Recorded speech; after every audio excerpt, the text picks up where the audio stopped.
What is up, guys? Randomonium here with your Week 6 Fantasy LCS predictions. In this video, I'm going to break down all of the games for Week 6 for both NA and EU LCS. I'm going to let you know which team is going to win each game. I'm going to let you know what are the key players going to be for each team.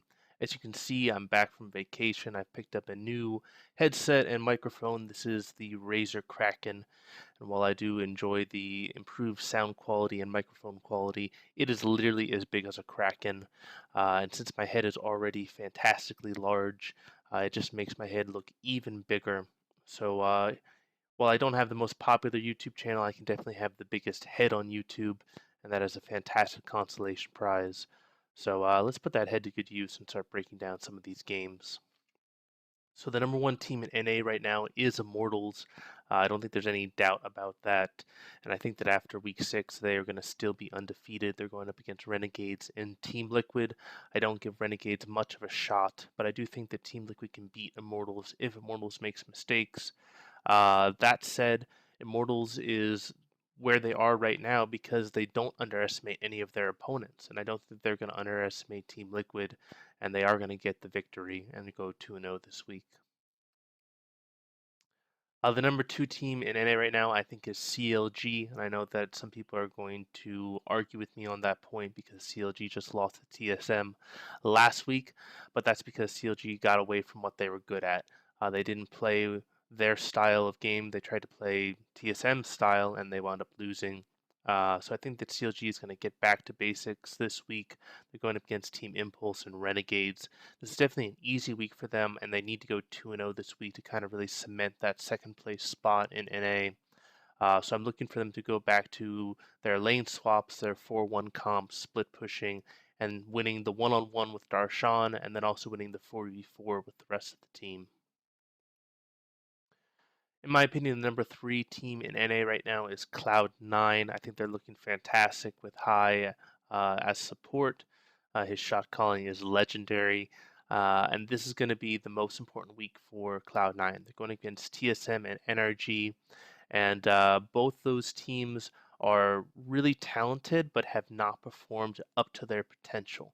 So I think that both of these teams this week are going to be looking to absolutely stomp Cloud9. I think both games are going to be really close, and High is really going to have to step up his shot calling in order for Cloud9 to go 2-0. I think that he's up to the challenge. I do think that Cloud9 is going to go 2-0 this week and kind of cement that third place spot. Fourth team in NA right now, I think, is Team Liquid. The joke continues. Team Liquid's always in fourth place. That said, this is going to be a really tough week for them. They're going up against Echo Fox and Immortals, and Echo Fox is looking really good. They had a fantastic game against NRG last week.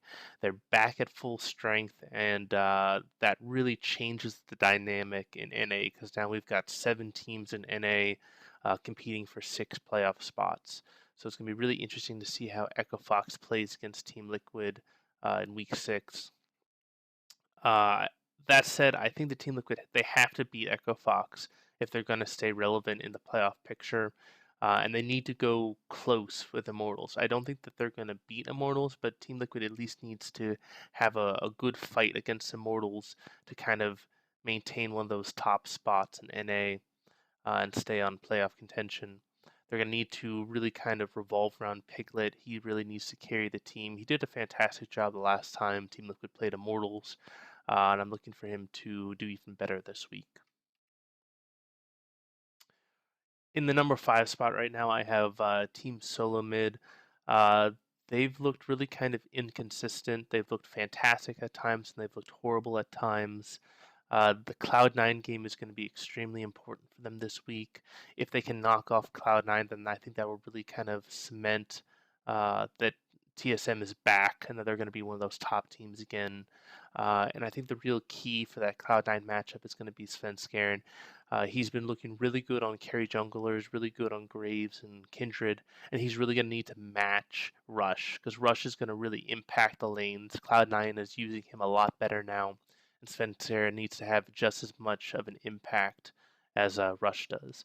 I do think the TSM is going to be able to beat Dignitas, so worst case scenario, TSM is going to go 1-1, and they do have a potential to go 2-0. In the number 6 spot, I have Energy. Energy looked fantastic at the beginning of the split, but right now they're on a 3-game losing streak, and the real reason behind that is they're not improving as fast as the other teams. Other teams are evolving much quicker, and they're picking up on the meta much faster, and they're just outpacing NRG. So NRG needs to go back to the game board, and they need to look at their tapes and figure out what they need to improve upon, and really come out with a really strong week. I think they're going to be able to beat Dignitas, who's kind of really struggling right now. And I think the Cloud9 game is going to be really close, but I do think the Cloud9 is going to wind up beating them. For the number 7 team in NA, I have Echo Fox. And the main reason for that is that Echo Fox is back at full strength, which is so important. They got Frog in, they got KFO.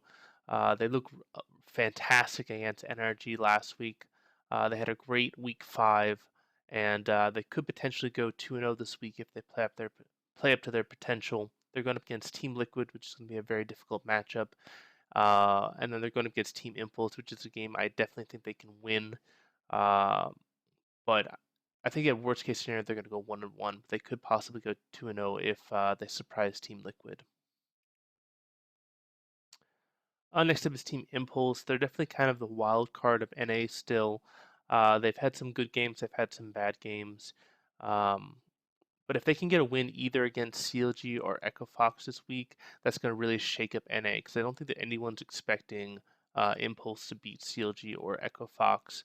And really, their success always comes from playing in that chaos. Team Impulse is just fantastic in those skirmishes and those really wild battles. So if they're going to have a shot in Week 6, they've got to really make things chaotic and not let CLG and Echo Fox kind of fall in traditional play where they can pick apart Team Impulse. All right, so Team Dignitas, I have them right now as like the number 9 team in NA, which is definitely kind of sad because I thought that they had a lot of potential earlier in the split. They had a very disappointing week 5, and then week 6 they have a very tough matchups in both NRG and TSM. I don't think they're going to win either of those games, but they do have a shot in both of them, and if they do win, it's going to be on Shifter's back. Shifter's their carry, and he's played fantastic, but the rest of the team needs to kind of rally behind him and kind of support him in order for Team Dignitas to pick up a win in Week 6. The worst team right now, in my mind, is Renegades. They're on a 9-game losing streak. The last time they won a game was in Week 1. And yeah, things go from bad to worse. This is probably the hardest week you could possibly have. They're going up against Immortals and CLG. Um, but with that said, like yeah, it's a really difficult week. But in my mind, that just means that the Renegades has nothing to lose. They should just come out swinging. They should really go for very aggressive plays and try and get that snowball lead in the early game. There's no reason not to try and go for broke and go for some crazy stuff to try and possibly upset Immortals or CLG. Moving on to EU, I think that the best team in EU still is H2K. I know that they lost to G2 last week, but I still think that H2K is the most consistent and the best team in EU. This week is really important for them. They're going against Team Vitality and Origin. I do think that H2K will go 2-0 this week, but I think that Vitality could really challenge H2K. Vitality is improving rapidly. They're probably the most improved team in EU, and H2K definitely can't overlook Vitality. As far as the Origin game is concerned, Origin is still really kind of hit or miss. They play well against the worst teams in EU, but they struggle against the top ranked teams. So I think the H2K will be able to defeat Origin. But I think the key for both of those games is going to be bot lane. Forgiven really needs to dominate both Hejarnen and Sven in order for H2K to be successful in Week 6. The number 2 team in EU right now is G2. I know that a lot of people wouldn't have expected that at the beginning of the season, but they've looked fantastic. They're going to be against Fnatic and Rockcat this week, and I think that G2 will go 2-0 this week. And the reasons for that is Fnatic has really struggled against the top teams, and G2 is fantastic at punishing mistakes. And I think that G2 is going to be able to win both of the games off of mistakes that both Fnatic and Roccat make. The number 3 team in EU right now, in my mind, is Team Vitality. They're definitely the most improved team overall, and they improve more than any other team week to week.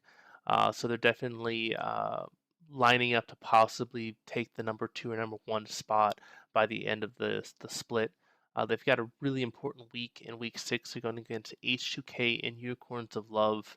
I give them the edge against Unicorns of Love, but I do think the H2K is a little bit more polished than Team Vitality. So I think the Team Vitality will go 1-1. But if they have the possibility to go 2-0, it's going to be because of Shook. He's been fantastic in the jungle. I'm looking for him to be on a carry jungler and really kind of snowball the early game. Number 4 team in EU right now, in my mind, is Unicorns of Love. They're going up against Giants and Vitality this week. I think they're going to have an easy game against Giants, but I think that the Vitality matchup is going to be really difficult. I think it's going to be absolute fireworks, but I do think that Vitality will wind up winning. The carry for Unicorns of Love has got to be Visachi this week. He's been doing fantastic in top lane, and he needs to have a really great game against Vitality in order for Unicorns of Love to possibly get a win.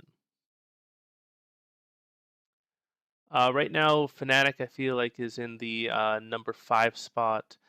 They've really kind of struggled against top teams. They beat the teams that they're supposed to beat, kind of the lower ranked teams, but they really have not done well against the top teams. The last time that they beat a top team was in week 2 against H2K. I do think they're going to be able to beat Splice, but I do think they're going to lose to G2 because G2 is just so good at punishing mistakes that other teams make. Um, if Fnatic is going to have a shot at going 2-0 this week, I think that Gamsu needs to pick up his game. He's really kind of not performing up to his potential. So I'm looking for him to really step up this week for Fnatic to possibly go 2-0. Number 6 team in my mind right now is Origin. Uh, just like Fnatic, they're struggling against the top teams, but they're beating the teams that they're supposed to beat in kind of the lower rankings. And that's why I think that they're going to be able to beat Elements. But as far as the H2K game is concerned, I really think it's going to depend upon bot lane. It's going to be Sven versus Forgiven. It's going to be an absolute bloodbath. It's going to be a really great game. And whoever wins the bot lane is going to wind up winning the game. Next up, we have Elements. Elements is kind of like the gatekeepers between the teams that are going to make the playoffs and the teams that aren't going to make the playoffs. So they're going to be going up against Origin and Giants this week. I think that they are going to struggle against Origins, but they should be able to beat Giants easily and go 1-1. I think the key player is going to be Aika. He's doing a really good job for Elements. Definitely kind of has done way better than I think a lot of people thought he was going to. But yeah, I think that Elements will go 1-1 this week yet again, and they'll continue to be kind of in that 7th spot. All right, we got Splice here in the 8th place spot. They're going up against Roccat and Fnatic. I think this Roccat game is really, really important. Um, when you have 2 lower ranked teams going up against each other, that can really be the decision between whether you finish 7th place or whether you finish 10th place. So Splice has got to win that game against Roccat, and I think they will. I think they're a better team than Roccat is right now. But I don't really give them a shot against Fnatic. Fnatic is just uh, has always done well against these lower ranked teams, and I don't think that this week is going to be any different. In the number 9 spot, I have Roccat. They're going to begin Splice in G2, which is kind of a difficult week for them. I don't give them the advantage in either of these games, so I think they're going to go 0-2 this week. Splice definitely has shown that they are slightly better than Roccat, and I don't give Roccat much of a shot against G2. Betsy is definitely their carry on their team. He needs to be that anchor that that team relies on. But I don't think that Rocket's going to have what it takes to win a game in week 6. In the bottom of EU, we have Giants. They were able to pick up a win last week. However, they still look really bad. Unfortunately, they're just not coming together the way that I would expect them to. I don't give them much of a shot this week because we went against Unicorns of Love and Elements. But if they're going to win a game, it's got to be jungle pressure. I haven't really talked about Giants jungle that much. I've been focusing on X Pepe, but I really think that they need to get more jungle pressure if they're going to have a shot at winning some games here in the last half of the split. So let's go over kind of just basic rundown, the conclusions of week 6. The teams I think they're going to go 2-0 in North America are going to be Immortals, CLG, and Cloud9. The teams that are going to go 1-1 are going to be Team Liquid, NRG, TSM, and Echo Fox. And the teams that are going to go 0-2 this week are going to be Team Impulse, Dignitas, and Renegades. The key games that you want to be watching, they're going to really determine what's going to happen in NA are going to be TSM versus Cloud9, Team Liquid versus Echo Fox, NRG versus Cloud9, Team Impulse versus Echo Fox, and Team Liquid versus Immortals. As far as Europe is concerned, the teams that are going to go 2-0 this week are going to be H2K and G2. They're going to stay on top. And the teams that are going to go 1-1 this week are going to be Vitality, Unicorns Love, Fnatic, Origin, Elements, and Splice. And then the teams that are going to go 0-2 this week are going to be Roccat and Giants. The key games this week are going to be Roccat versus Splice, Fnatic versus G2, Vitality versus H2K, Vitality versus Unicorns of Love, and Origin versus H2K. So I hope you guys enjoyed this video. I hope I gave you some insight into what's going to happen in week 6. If you like this video, please give it a thumbs up. If you like the content on the channel, please subscribe.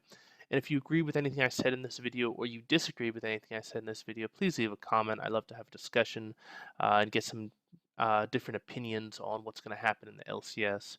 But I hope you guys have a great day. This is Randomonium signing off.